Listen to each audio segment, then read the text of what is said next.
नमस्कार, news plus में आप सभी का स्वागत है और 15 अगस्त की देशवासियों को बहुत बहुत शुभकामनाएं। 15 अगस्त आजादी का त्योहार, लेकिन ये सिर्फ एक जश्न का दिन नहीं, ये उन अनगिनत बलिदानों को याद करने का दिन है जिनकी वजह से ये देश आजाद हवा में सांस ले रहा है। शहीद, ये शब्द सुनते ही आंखों में गर्व के आंसू आ जाते हैं, दिल में एक अजीब सी लहर दौड़ पड़ती है। आज हम आपको सुनाने जा रहे हैं 15 क्रांतिकारियों की वो अमर गाथा, वो अमर कहानियां जो सिर्फ इतिहास की किताबों में नहीं बल्कि आज भी हर भारतीय के खून में बहती है। ये वो नाम है जिन्होंने आजादी की कीमत अपने लहू से चुकाई। भगत सिंह। भगत सिंह सिर्फ एक नाम नहीं, एक विचार है। 13 अप्रैल 1919 जलियांवाला बाग हत्याकांड के बाद महज 12 साल के भगत सिंह ने तय कर लिया था कि आजादी अहिंसा के रास्ते नहीं बल्कि क्रांति से आएगी। 1928 में लाला लाजपत राय की मौत का बदला लेने के लिए भगत सिंह, राजगुरु और सुखदेव ने अंग्रेज अफसर जॉन सॉन्डर्स को गोली मार दी। फिर 8 अप्रैल 1929 दिल्ली की सेंट्रल असेंबली में भगत सिंह और बटुकेश्वर दत्त ने बम फेंके। बम से किसी की जान नहीं गई क्योंकि यह हिंसा नहीं, एक संदेश था, इनकलाब जिंदाबाद का संदेश। भगत सिंह जानते थे कि उनकी लड़ाई अदालत में नहीं बल्कि जनता की अदालत में लड़ी जाएगी और वो लड़े भी। लेकिन 23 मार्च 1931 शाम के 7 बजे जेल थी लाहौर। फांसी का दिन जब आया तो भगत सिंह, सुखदेव और राजगुरु हंसते हुए फांसी के फंदे पर चढ़ गए। उनके होठों पर आखिरी शब्द थे, इनकलाब जिंदाबाद। चंद्रशेखर आजाद। चंद्रशेखर तिवारी, जिन्होंने खुद को 15 साल की उम्र में ही आजाद नाम दे दिया। उन्होंने कसम खाई थी कि दुश्मन के हाथ जिंदा नहीं आएंगे। 27 फरवरी 1931 इलाहाबाद का अल्फ्रेड पार्क पुलिस ने चारों तरफ से घेर लिया। अकेले आजाद ने घंटों गोलियां चलाई। जब आखिरी गोली बची तो उन्होंने वो गोली खुद पर चला ली। गिरते गिरते मुस्कुराए और कहा, आजाद था, आजाद रहूंगा। राजगुरु। शिवराम हरि राजगुरु, महज 22 साल की उम्र, लेकिन अंग्रेजों के दिल में दहशत का सबसे बड़ा नाम। उनकी निशानेबाजी की कला इतनी अद्भुत थी कि सॉन्डर्स कांड में उन्होंने पहली ही गोली में लक्ष्य को ढेर कर दिया। भगत सिंह और सुखदेव के साथ फांसी के फंदे पर झूलते हुए राजगुरु ने कहा था, देश के लिए मरना मेरा सौभाग्य है। सुखदेव थापर। सुखदेव थापर क्रांति की रीढ़ की हड्डी कहे जाते हैं। सुखदेव थापर क्रांति की रीढ़ की हड्डी। हिंदुस्तान सोशलिस्ट रिपब्लिकन एसोसिएशन के मुख्य सदस्य। अंग्रेजों के खिलाफ असेंबली बम कांड से लेकर सॉन्डर्स कांड तक हर योजना के मास्टरमाइंड। मौत की सजा सुनते ही उन्होंने कहा था, हमारी शहादत नई पीढ़ी को जगाएगी। खुदीराम बोस। मात्र 18 साल की उम्र में फांसी का फंदा चूमने वाले क्रांतिकारी। 30 अप्रैल 1908 मुजफ्फरपुर बम कांड। अंग्रेज अफसर को मारने की कोशिश में बम फट गया जिसमें 2 यूरोपीय महिलाएं मारी गईं। अंग्रेजों ने उन्हें गिरफ्तार कर लिया और 11 अगस्त 1908 को फांसी दे दी। फांसी पर जाते हुए खुदीराम मुस्कुरा रहे थे और गा रहे थे, वंदे मातरम। रानी लक्ष्मीबाई।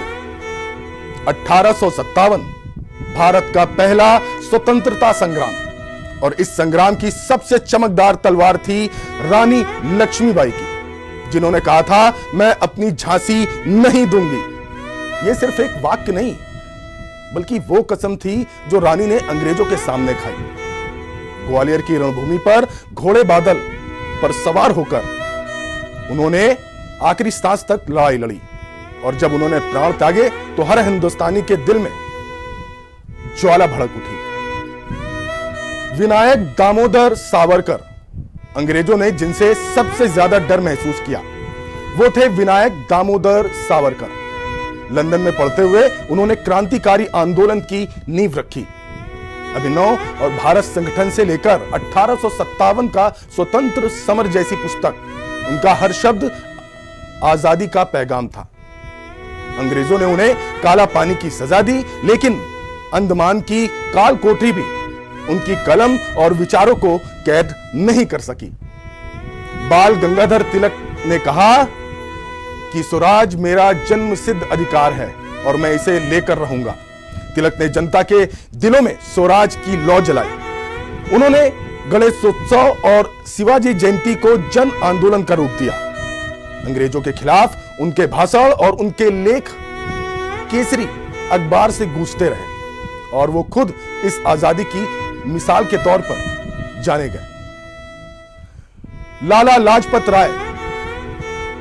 लाजपत राय जिनको पंजाब केसरी कहा जाता था, 1928 में जब अंग्रेजों ने साइमन कमीशन को भेजा तो उन्होंने उसका डट कर विरोध किया। लाठीचार्ज में घायल होने के बाद भी उन्होंने कहा था, मेरे शरीर पर पड़ी हर चोट अंग्रेजी हुकूमत के ताबूत की कील बनेगी। और सच में उनकी शहादत ने पूरे देश में बगावत की आग लगा दी। दुर्गा देवी वोहरा, आजादी की लड़ाई सिर्फ पुरुषों ने नहीं लड़ी। दुर्गा देवी वोहरा जो वीरांगना थी, जिन्होंने भगत सिंह और राजगुरु को पुलिस की गिरफ्त से बचाने के लिए अपनी जान दांव पर लगा दी। वो असेंबली बम कांड के बाद भगत सिंह को ट्रेन से अपने साथ ले गए ताकि अंग्रेज उनकी पहचान ना कर सकें। उन्होंने साबित किया कि स्वतंत्रता का संघर्ष सिर्फ एक जंग नहीं बल्कि त्याग और साहस का प्रतीक भी है। सुभाष चंद्र बोस, जिन्हें हम नेताजी कहते हैं, जिनकी गूंज तुम मुझे खून दो मैं तुम्हें आजादी दूंगा, ये नारा आज भी दिलों में जिंदा है। सन 1945 एक विमान ताइवान की ओर उड़ान भरता है और खबर आती है कि नेताजी का विमान दुर्घटनाग्रस्त हो गया, लेकिन मौत की यह खबर आज तक रहस्य है। क्या नेताजी सच में शहीद हो गए या कोई और अध्याय अभी भी अनकहा है? लेकिन सच यह है कि नेताजी ने ब्रिटिश साम्राज्य को हिलाकर रख दिया था। मंगल पांडे, 1857 भारत का पहला स्वतंत्रता संग्राम। मंगल पांडे जो 34वीं बंगाल नेटिव इन्फेंट्री के एक साधारण सिपाही थे, लेकिन दिल में थी आजादी की आग। जब अंग्रेजों ने गाय और सुअर की चर्बी लगे कारतूस देने की जबरदस्ती की तो मंगल पांडे ने बंदूक उठा ली और 29 मार्च 1857 को बैरकपुर में चली वो गोली जो पूरे देश में बगावत की चिंगारी बन गई। वो फांसी चढ़े लेकिन क्रांति की नींव रख गए। बटुकेश्वर दत्त, 1929 दिल्ली की सेंट्रल असेंबली। बटुकेश्वर दत्त, भगत सिंह ने असेंबली में बम फेंका, पर यह बम किसी को मारने के लिए नहीं था बल्कि अंग्रेजों को यह बताने के लिए था कि अब भारत की आवाज दबाई नहीं जा सकती। जिसके बाद इनकलाब जिंदाबाद की गूंज पूरे देश में फैल गई। बटुकेश्वर दत्त को उम्र कैद की सजा मिली। उन्होंने जेल में यातनाएं झेली और आजादी के बाद भी वो गुमनामी में जीते रहे। Ram Prasad Bismil, 1925 Kakori railway station.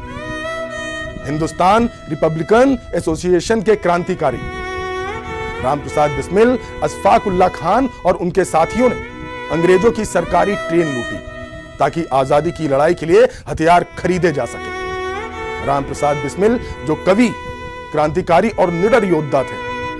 अशफाक उल्लाह खान मुसलमान होकर भी हिंदुस्तान को मां कहने वाला सच्चा बेटा था। दोनों अलग धर्म के थे, लेकिन दोस्ती इतनी गहरी थी कि फांसी का फैसला भी दोस्ती को ना तोड़ सका। 19 दिसंबर 1927 को रामप्रसाद बिस्मिल गोरखपुर जेल में और अशफाक उल्लाह खान फैजाबाद जेल में फांसी पर चढ़ा दिए गए। उधम सिंह, 13 अप्रैल 1919 जलियांवाला बाग हजारों बेगुनाह गोलियों की बारिश में ढेर कर दिए गए।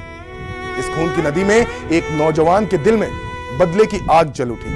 नाम था उधम सिंह, जिन्होंने 21 साल बाद लंदन में माइकल ओडवायर पर गोलियों की बौछार कर दी, जिसके बाद इतिहास में हमेशा के लिए दर्ज हो गया इनकलाब का बदला। 31 जुलाई 1940 पेंटन विले जेल में उधम सिंह को फांसी दी गई, लेकिन हिंदुस्तान को मिल चुका था अपना शहीद आजम।